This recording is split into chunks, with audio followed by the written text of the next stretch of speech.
Hey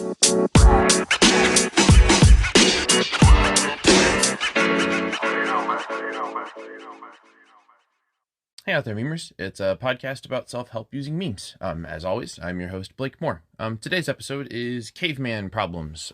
Why don't our brains work the way we want them to? We're going to talk about ways that your brain can trick you, even when you know it's about to do it. It's almost literally like a magic trick. It's pretty amazing. Let's get into it.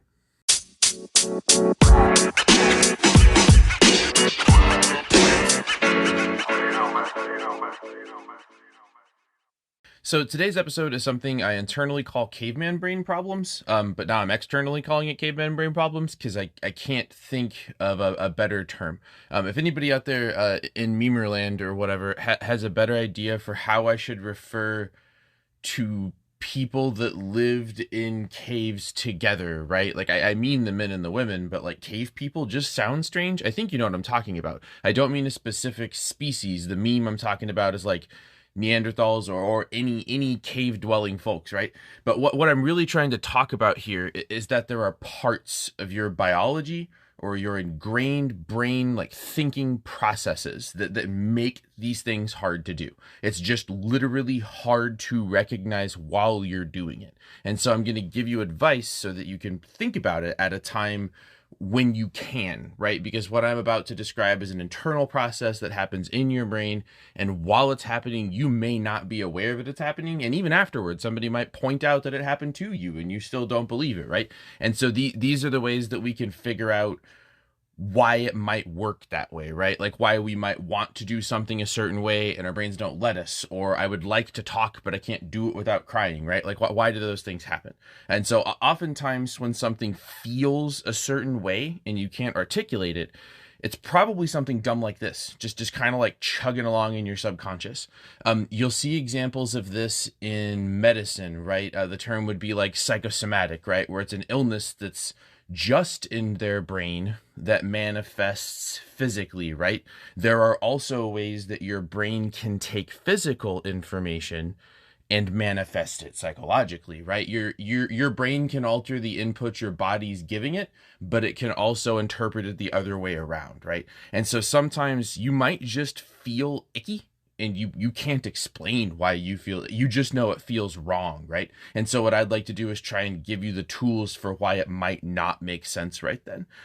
This advice, right? It's like your brain held on to a process that would have been useful if you lived in a cave or hunted for sustenance over long distance every day or had to fight predators for survival, right? Like these are all things that maybe would have made sense when that process was ingrained. Or so I've got 4 things for this list. It's really advice that you got to know, that way you can make your brain work in 2021, not back in, whenever caveman times were. So there's more than 4, but that's what we're going to do for the first episode. So let's get into them. There are some really weird ways that your brain and body interact. So the very first thing I want to talk about is the Dunning-Kruger Effect. And I'll let you Google this, but the way I think of it is sometimes when you're about to do something, you don't, or you worry that it's going to be wrong because you're just not good enough at it, right? Like you don't know enough about it, or you couldn't possibly be an expert on that, or that's not something you could help with, right? The Dunning-Kruger effect is the voice in the back of your head that if you're going to answer a multiple choice test, makes you fill in B and then erase B and then sit there and think about why B is happening, right? The Dunning-Kruger effect is why people second guess themselves. Like the Dunning-Kruger effect for me is useful if you're sitting in a cave and you're looking at a lion and you're thinking, can I fight that lion? And then you think to yourself, no, that lion would kill me, right? Like that's the Dunning-Kruger effect. It's the ability to like assess a situation and decide not to.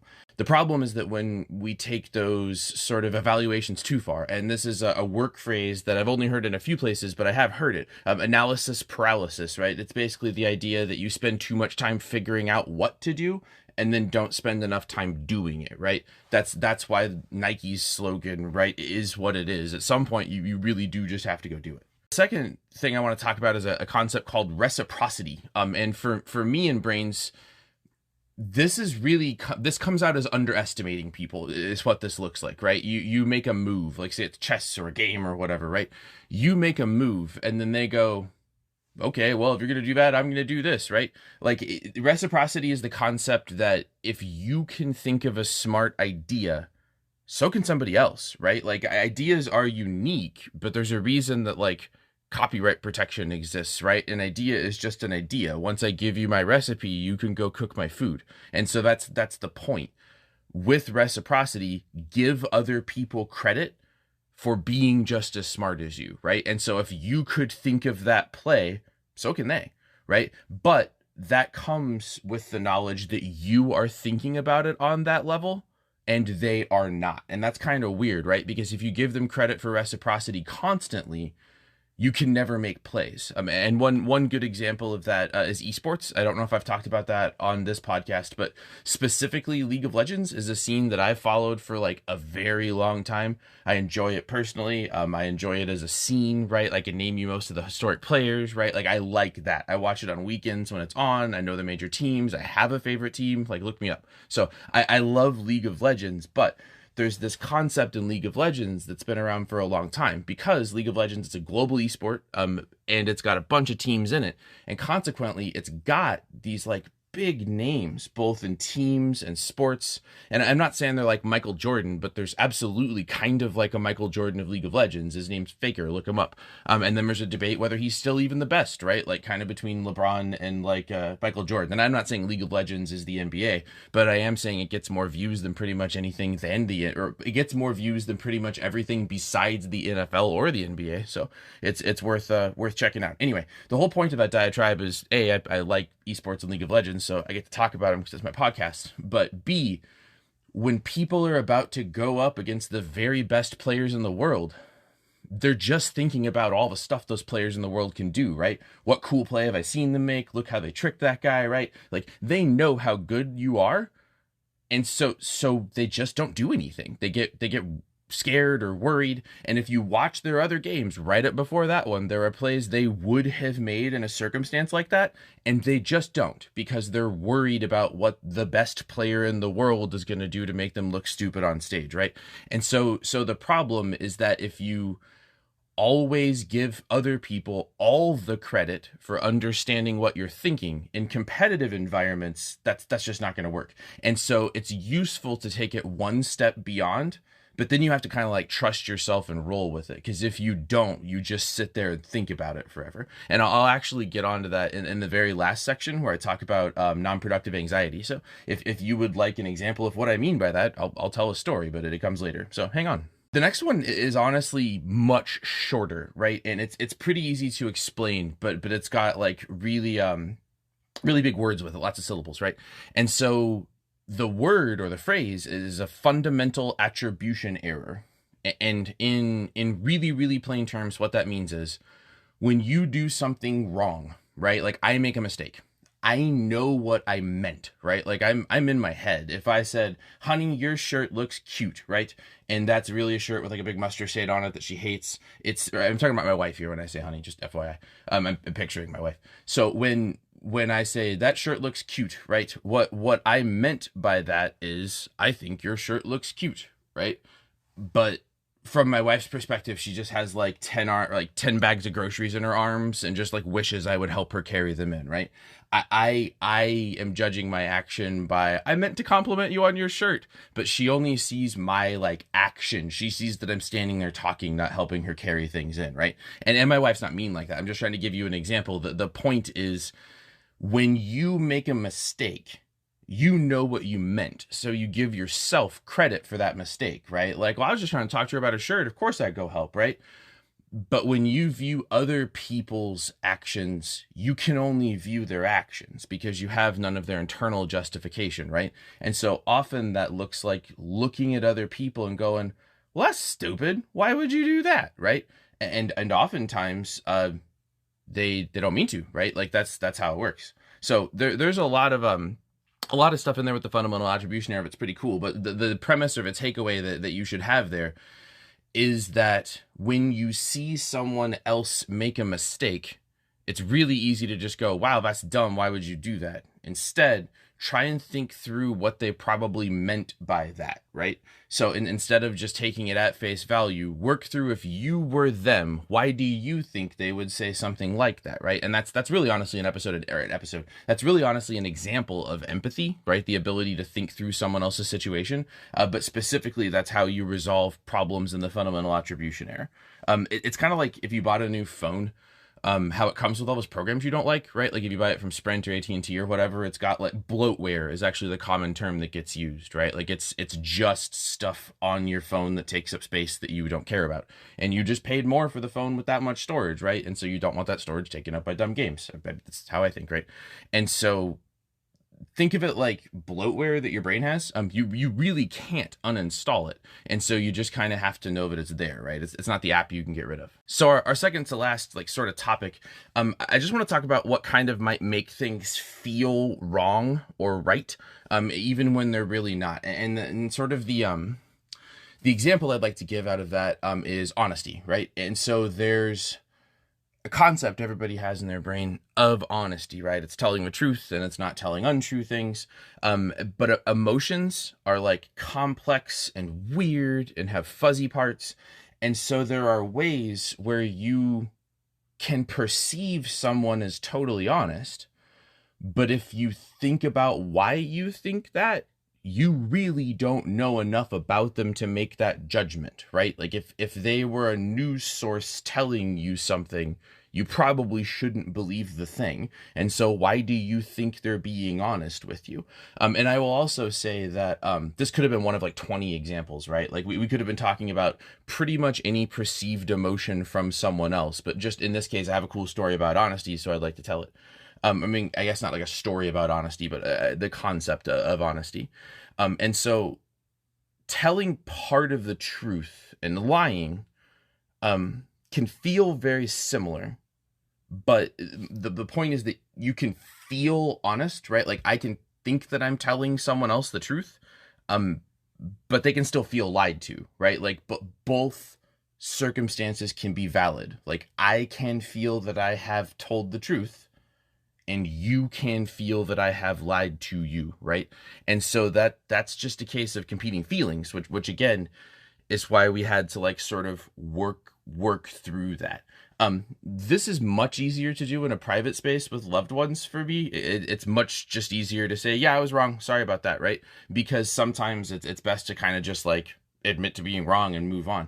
But what's weird is that people call that honesty, right? Like being honest and moving on is like a perspective that people would like to see. But I mean, here's an example, right?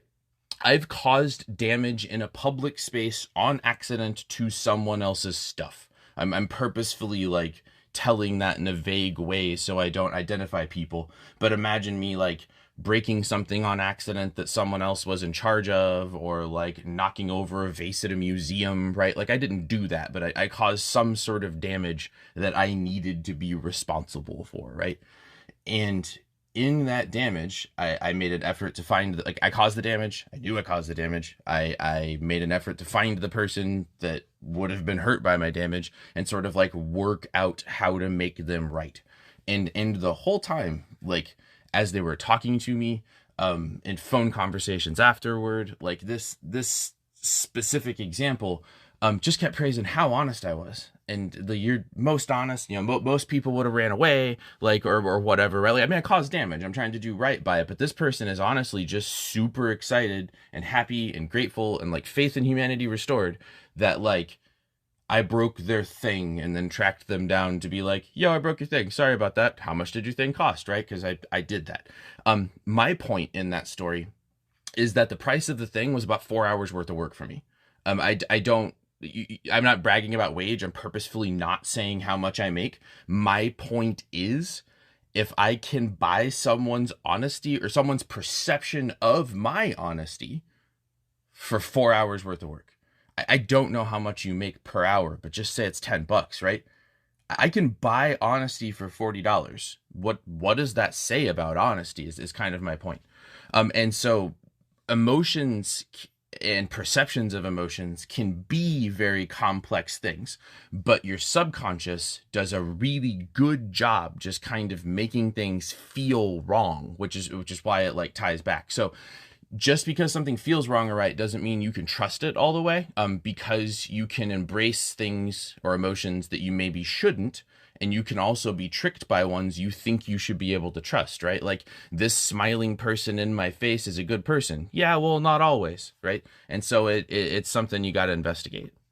So the golden rule correctly applied just looks like honesty, because if you're going through your life with that part of the framework, right, if that's one of the things you evaluate actions through, it's, if I were them, how would I want me to act, right? Act the way you want others to be treated. Act the way you want other people to treat you. Act the way you want change to exist in the world, right? And so that's all kind of smushed together in act the way you want other people to act.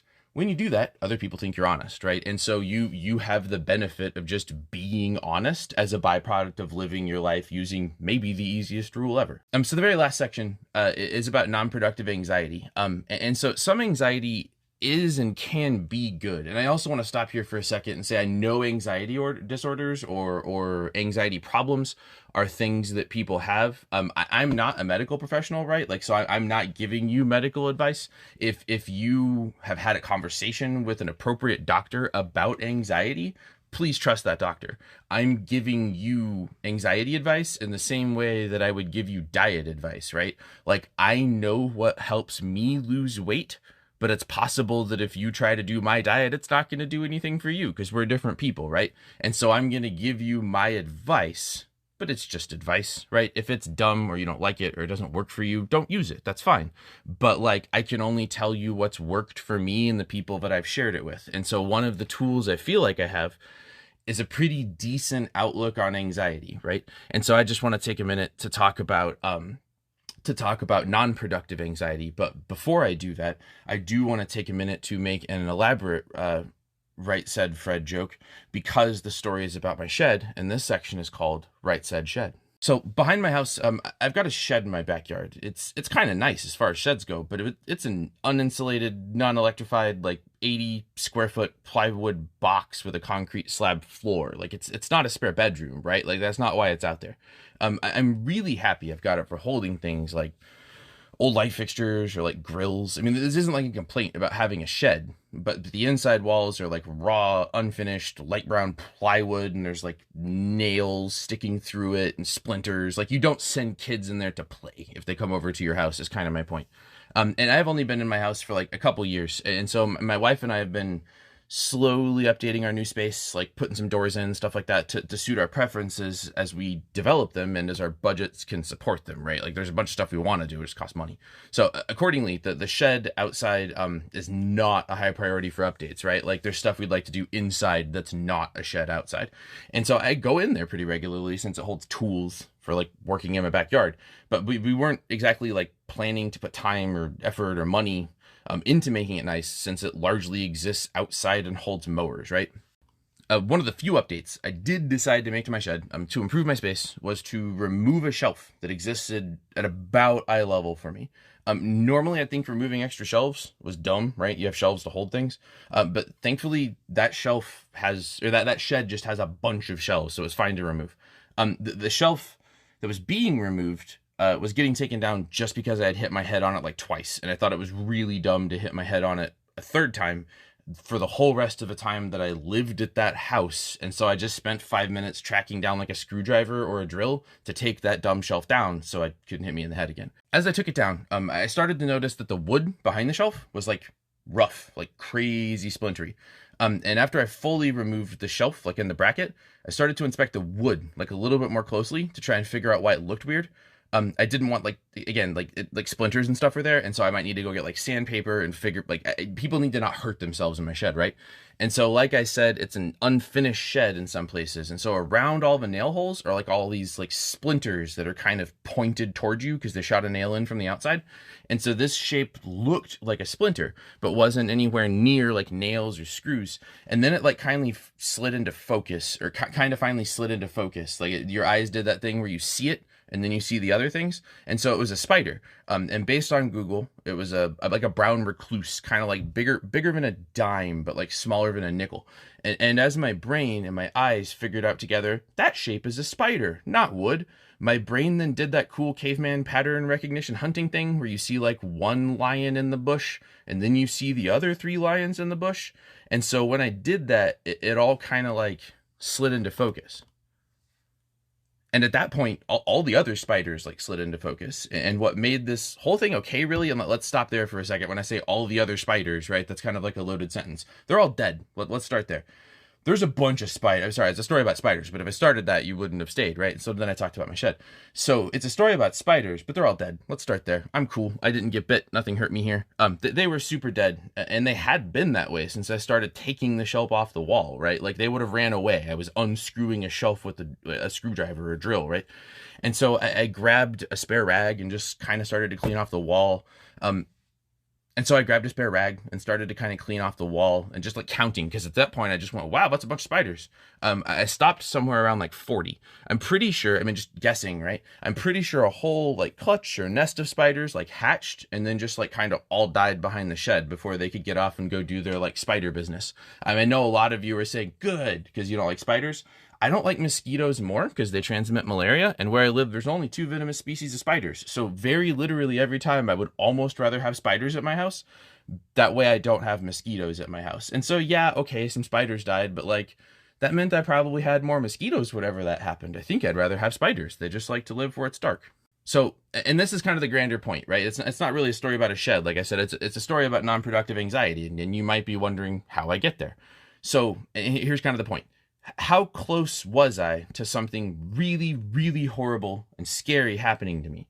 Like worst case scenario, those spiders crawl all over me when I bang into their shelf or as I'm taking it down. They probably just like scatter toward darkness to get away from me or the light, but still uncovering a nest of spiders with my face seems like an incorrect move, right? Like I said, there's only 2 venomous species of spiders where I live, really. I don't know if those spiders have been dead for 10 minutes or 10 years, right? But I took that shelf down like a week ago, and I've lived here for years. So for all I know, every time I went into that shed, there were like 45 spiders crawling 6 inches from my head while I was banging my head into that bracket, right? And so that would be scary. Taking a nest of spiders to the face is definitely something I'd be concerned about on a daily basis. But I was never worried about that, right? Like not even for a second. Not a single time in my years living here have I ever had a worry that spiders would burst out from behind shelves and cover me on my face and head, right? The logic behind that's pretty clear, I hope. I was never worried about it because it was literally unseen to me. How could I possibly go around worrying that every shelf in my shed or home has spiders behind it? Think about how much effort you've put into, I mean you personally, anybody listening, think about how much effort you've put into worrying about things that didn't or haven't or won't ever happen. And if you're anything like me, the cumulative total is something embarrassingly high, like thousands of hours if you made me guess. But for everything I've worried about, like ever, at all in my life, that didn't happen, I was incapable of worrying about something that actually potentially very much did happen, right? And so the lesson that I'd like you to extract about anxiety from the above story is just this. If none of that potential worry ever did me any good, and I wasn't capable of worrying about the things that mattered when they mattered, what's the point of worry? Don't worry about the unknown because it's likely already whizzed right by you and you didn't even know it, right? If you're worried about the thing that's going to get you tomorrow you can't see, okay, well, it could have gotten you yesterday too, and you're not giving yourself credit for that part of the argument. All the problems that might hurt you tomorrow are just like all the ones that didn't hurt you yesterday, and that they're not here right now causing you harm. So when they are, deal with them, right? You deal with the present, you make a plan for the future, and then you learn what you can from the past and move on, right? Like you can only exist in the choices you're making right now. You can make plans for future choices. you can revise past choices in your head to try and figure out how you do them different. But you really only ever get the choice in front of you, and you have to do your life one of those at a time. And so I don't have an irrational fear of spiders, but I guess I watched Arachnophobia like enough times as a kid to find the prospect of 40-ish spiders on my face really scary. Gremlins was also a frequent nightmare generator as a kid, but I've come to understand that my mom just threw that tape away and then told me I could watch it if I could find it, but it was going to be hard to find because it was at the bottom of the trash. But thankfully, in my shed, there were no pulsing green gremlin eggs or whatever, just dead spiders, right? And I will actually talk about spiders later. I'm very sorry. But one of the things in terms of caveman brain stuff is math, right? Like we're just not good at math because we started in caves. And so I want to talk about why you might not want to kill spiders because of math, right? Like how bad is malaria really? Does it matter if I kill a spider? Like, I don't know. But there are other species, right? Like sharks or possums that do a lot that just aren't as popular or cuddly or fuzzy, and so people are like less into them. And so there's a bonus lesson in there too, I think. Sometimes when you make a change to improve your life, you find a nest of spiders. It kind of has a fortune cookie ring to it, right? Thanks for sticking with me through this one, memers. Today we were able to talk about ways that, despite our best intentions, our brains might not be on our team all the time. We might want them to, it just doesn't work that way. That's fine. If we know ahead of time, we can adjust around that. Plus, we got to talk about arachnophobia and gremlins, so that's a pretty good podcast episode for me. I'm pretty sure Anchor.fm allows people to submit audio questions or record audio files. And so if you've listened to this podcast and have content you'd like me to talk about or have questions about previous episodes, feel free to drop by the subreddit or Twitter or Facebook, and we can talk about any of those things. But I do really appreciate you coming out and listening, virtually and with your ears. So what do you want a podcast episode to be about? Let me know, and I'll talk to you next time. So sky's the limit. Have a good day, memers. Bye. This has been a podcast about self-help using memes. Thanks for listening.